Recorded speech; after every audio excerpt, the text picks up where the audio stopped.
नमस्कार, KNP channel पर आप सभी का स्वागत है और डालते हैं आज की खबर पर एक नजर। और सबसे बड़ा सवाल उन हिंदू के ठेकेदारों से है, मन से आकर जो हिंदू राष्ट्र बनाने की बात करते थे। सिर्फ बातें ही बातें हैं क्या? बगल में हिंदुओं पर अत्याचार हो रहा है, काहे को अमेरिका और न्यूजीलैंड घूम रहे हो? आओ भारत की जमीन पर। हम आज ही भारत भूमि वापस आए हैं। सभी मजहब के लोग प्रेम पूर्वक रहें, क्योंकि सारे जहां से अच्छा हिंदुस्तान हमारा बहुत प्यारा देश है, रंग बिरंगा देश है। सब हिलमिल करके रहो, विश्व में शांति हो, यही प्रार्थना है। पर फिर से प्रश्न अंत में वही उठता है, अगर यही परिस्थिति भारत में निर्मित होगी तो कहाँ जाओगे? बांग्लादेश में शेख हसीना के इस्तीफा देकर देश छोड़ने के बाद से ही हिंदुओं पर अत्याचार शुरू हो गया है। बांग्लादेश की मीडिया में देश भर से हिंदू समुदाय के घरों और उनके मंदिरों पर हमले की रिपोर्ट की जा रही है। इन खबरों के बाद से दुनिया भर में कई कट्टरपंथी मुसलमानों ने खुशी जताई है। कुछ तो बांग्लादेश में हिंदुओं के नरसंहार की उम्मीद भी करने लगे हैं। खुद को इस्लामी विद्वान बताने वाले अबू नज़्म फर्नांडो बिन अल इस्कंदर ने बांग्लादेश से हिंदुओं को पूरी तरह से मिटा देने की अपील की है। उसने सोशल मीडिया पर इस्लामी न्यायशास्त्र का हवाला देते हुए कहा है कि हिंदुओं के पास केवल 2 विकल्प हैं, जिसमें पहला मौत को गले लगाना है। ये मैसेज के बाद से बवाल मचा है और हर कोई मौलान को मुंह तोड़ जवाब दे रहा है। बता दें कि बांग्लादेश में तख्तापलट के बाद से बड़े पैमाने पर हिंसा जारी है। इस बीच देश के 27 जिलों में हिंदुओं पर हमले की खबरें हैं। कहा जा रहा है कि बड़े पैमाने पर मंदिरों को भी निशाना बनाया जा रहा है, हिंदुओं को मारा जा रहा है। लगातार बांग्लादेश में हो रहे हमले, मंदिर, मूर्तियों को नष्ट किया जा रहा है। बांग्लादेश में लगातार हिंदुओं पर हमले बढ़ रहे हैं। हिंदुओं के घर और बिजनेस पर हमला किया जा रहा है। हालात ऐसे हैं कि हिंदुओं की मदद ना वहां की सेना कर रही है और ना ही पुलिस। ये सब शेख हसीना को शरण देने का परिणाम है। धाम की सत्य सनातन धर्म की जय, विश्व का कल्याण हो, विश्व में शांति हो। हम आज ही भारत भूमि वापस आए हैं। लगातार सोशल मीडिया और टीवी पर देखती हुई जो खबरें और हिंदुओं के मंदिरों में जो बांग्लादेश में लगातार आक्रमण हो रहे हैं, आग लगाई जा रही है, मन बहुत दुखित है हमारा, मन बहुत अप्रसन्न है हमारा। परंतु भारत सरकार ने एक कदम उठाया, बहुत संख्या में हिंदू भारत आना प्रारंभ हो गए। इसके लिए बहुत धन्यवाद। लेकिन हमारी प्रार्थना है भारत सरकार से, हम तो प्रार्थना कर सकते भारतीय नागरिक होने के नाते कि जितने भी हिंदू बांग्लादेश में फंसे हैं और जो भी आना चाहें उन्हें शरण भी दी जाए। एक और हमारी मांग है और विशेष अपील है, हिंदुओं से भी प्रार्थना है कि इस बात पर बहुत गौर करें, इस वीडियो को पूरा जरूर सुनें। और वो ये अपील है हमारी कि उनको विशेष अधिकार भी दिया जाए। चलो, बांग्लादेश के हिंदुओं की व्यवस्था तो हो जाएगी। हनुमान जी से हम प्रार्थना करेंगे, अर्जी भी लगाएंगे, सब कुछ करेंगे। अपने निवेदन सामर्थ्यता जितनी है हम उतनी करेंगे। भारत सरकार उसके लिए दोनों हाथ खोल रही है, उसके लिए उनको धन्यवाद।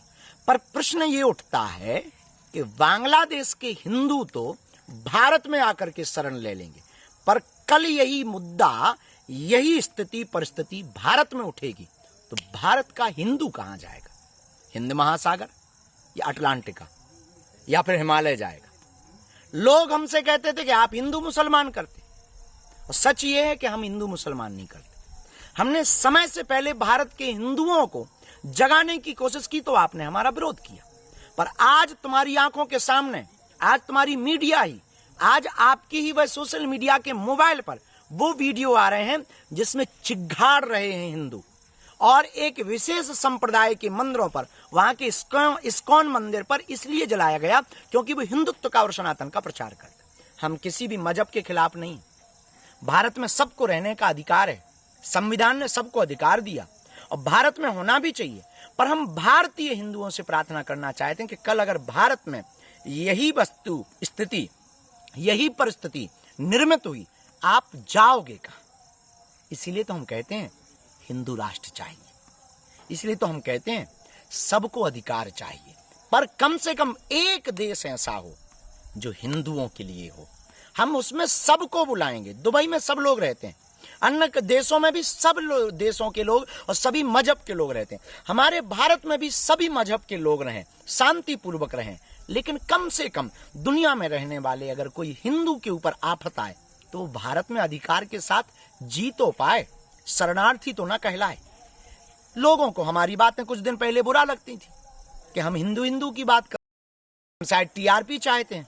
सच ये है कि हम आपको जगाने की बात कर रहे थे। ये बांग्लादेश का जो हाल है ये भारत का ना हो, इसलिए जागो हिंदू, जागो, एकता की तरफ जागो, भागो मत, वरना तुम्हें बांग्लादेशियों की तरह तुम्हें भी देश छोड़ना पड़ेगा। बांग्लादेश में सभी लोग शांतिपूर्वक रहें। हम एक नई कोशिश कर रहे हैं, वहाँ रहने वाले कुछ लोगों से संपर्क में हैं, हम उनसे दूरभाष से भी हम उन पर चर्चा करेंगे। और आप चिंता न करें, हनुमान जी से हम बागेश्वर धाम भारत में आ गए, हम बालाजी के चरणों में अर्जी लगाएंगे। भारत के लोग भी अपना ध्यान रखें, सभी मजहब के लोग प्रेम पूर्वक रहें, क्योंकि सारे जहां से अच्छा हिंदुस्तान हमारा बहुत प्यारा देश है, रंग बिरंगा देश है, सब हिलमिल करके रहो, विश्व में शांति हो, यही प्रार्थना है। देखो उनकी हकीकत क्या है, अब करो उनकी रक्षा कि केवल पटर पटर मुंह चला पाते हो। बाकी मैं आप जनता से कहना चाहता हूँ कि जो बांग्लादेश में हो रहा है वो मात्र एक घटना है। उस घटना में 200 से ज्यादा लोग मारे गए हैं, लेकिन ये ध्यान रखना कि उसमें केवल हिंदू नहीं मारा गया है, उसमें और भी धर्म के लोग मारे गए हैं। पर यह बात सही है कि हिंदू वहां अल्पसंख्यक है, तो टीस निकाली गई है जिहादियों के द्वारा उस अल्पसंख्यक के ऊपर। तो मैं स्वीकार करता हूं कि हाँ, उस भीड़ में सबसे ज्यादा जो दुष्प्रभाव हो रहा है वो हिंदू अल्पसंख्यक के ऊपर हो रहा है। पर इसका मतलब ये नहीं है कि केवल हिंदुओं पर ही अत्याचार हो रहा है, वहां पर मुसलमान और अन्य धर्मों के लोग भी मारे जा रहे हैं। आप ये ध्यान रखना, बांग्लादेश में जो ये आंदोलन हुआ है, शुरुआत तो आरक्षण के लिए हुई थी, लेकिन बाद में इसने राजनीति का रूप ले लिया। भारत में भी तो ऐसा होता है कि जब कोई छात्र आंदोलन पर बैठते हैं तो जो सत्तारूढ़ सरकारें होती हैं वो चाहती हैं कि इन आंदोलनों को कुचल दिया जाए, लेकिन जो विपक्ष है वो चाहता है कि ये आंदोलन बना रहे। यही तो शक्ति होती है राजनीति की। पर उसमें से कोई ऐसा असामाजिक तत्व आ जाता है कि उस आंदोलन को, जो कि छात्रों ने शुरू किया होता है, उसको राजनीतिक रूप दे देता है। यही हुआ है बांग्लादेश में। शुरू तो छात्रों ने किया था, फिर अचानक से उसमें असामाजिक तत्व इस प्रकार से घुसे कि उन जिहादियों ने इसको राजनीतिक रूप दे दिया। आपने वीडियोस में देखा होगा कैसे प्रधानमंत्री आवास में घुसकर शेख हसीना के कपड़ों को, उनकी ब्रा को, उनके ब्लाउज को लहरा रहे थे। क्या ये छात्र के लक्षण है? बिल्कुल नहीं। यह जिहादियों की मानसिकता है। अपने राष्ट्रपिता की मूर्ति को तोड़ना और उस मूर्ति पर पेशाब कर देना, यह सोच केवल जिहादियों की हो सकती है, छात्रों की नहीं। इसलिए हमें समझने की जरूरत है कि जो वहां पर हुआ है वो एक घटना है, और उस घटना की प्रतिक्रिया में वहां के अल्पसंख्यक हिंदुओं को परेशान होना पड़ रहा है।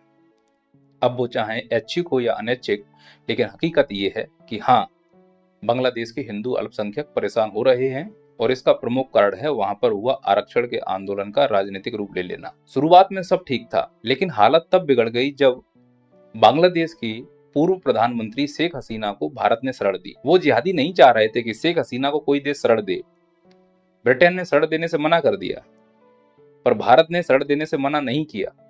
इसका कारण बहुत स्पष्ट है कि भारत का जो विदेश नीति है बांग्लादेश के साथ, बहुत अच्छा खासा इन्वेस्ट हुआ है। तो जो इन्वेस्ट हुआ है, जो हमारी पहले से ही रिश्ते रहे हैं मजबूती के, जो हमने एग्रीमेंट किए हुए हैं, उन सब के जरिए शायद भारत की विदेश नीति ये कहती है कि हमें शेख हसीना का साथ देना चाहिए था। और हमें ये याद रखना चाहिए कि जो वहां पर हुक्मरान बैठे हैं, जो बड़े बड़े IAS IPS बैठे हुए हैं, अधिकारी बैठे हुए हैं, वो हमसे कहीं ज्यादा समझदार हैं। और मैं ये भी मानता हूं कि उन्हें देश की चिंता हमसे ज्यादा है। लाइक, शेयर, कमेंट और सब्सक्राइब जरूर करें।